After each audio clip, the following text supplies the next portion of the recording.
At one place, they put a chain over the door, and we had all the kind of managers and roadies selling the ice creams and selling the tickets and turning the lights on and off. We had to do it all ourselves and working the curtain with Sandy Shaw and Eden Kane.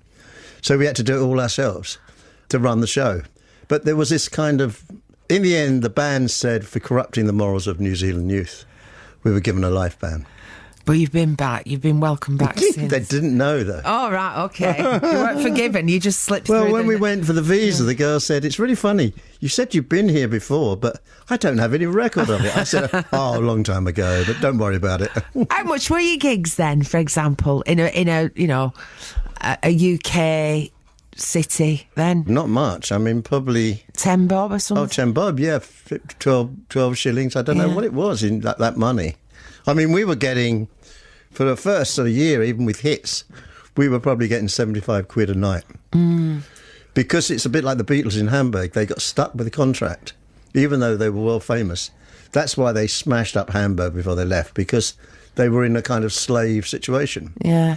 And they were forced to honour the contract. Well, it's so different now, because it was Bill Wyman in the mid-90s who I interviewed and told me that as a member of the Stones at the time, in the very early 80s, it had dawned on him, because he was a bit of a, archivist and perfectionist and business brain, that the real money was to be made not selling records anymore, but in filling stadia. And it was that drive that made him, get the logo and do these huge stadium tours. And that's why tickets are now 175 quid. Yeah, and the Stones are an event. I mean, like the Farnborough Air Show, or, you go once in your life if you haven't been. And of course, they still do a fantastic show. I mean, they're still one of my favourite bands. And I remember going to the first ever gig at the when they played our art school dance, when I think Dick was playing then bass. I was absolutely blown away. I hadn't really sung I hadn't been on stage myself, but they were they were really incredible. Anyway, enough about them. Okay, you've got a finale gig coming up in December this year. First of all, I mean, there is this, if you like, renewed interest in the Pretty Things. There's a celebration of psychedelia on Six Music with Mark Ryler, for example. That's right, yeah. You've got this 50th anniversary edition of your concept album, SF Sorrow, released.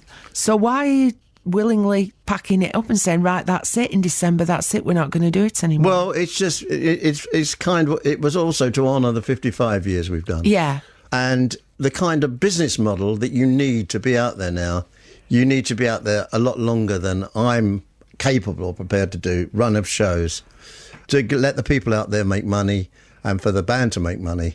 It's a kind of logistic thing as well. But we're not, as I keep saying, put away the black crepe paper. We're not dying. No. Well, you're not going to be live anymore. No, well, we will be live, but not as the Pretty Things band, but we'll be definitely playing. I mean, Dick Taylor will play in a phone box till he pops his clogs, I think, to 9 people. And there's no reason to stop it. It's just the idea of a band continuing. It'd probably be our last ever gig. Oh, well, there you are. We're going to Australia on the way as well, so goodbye to them as well.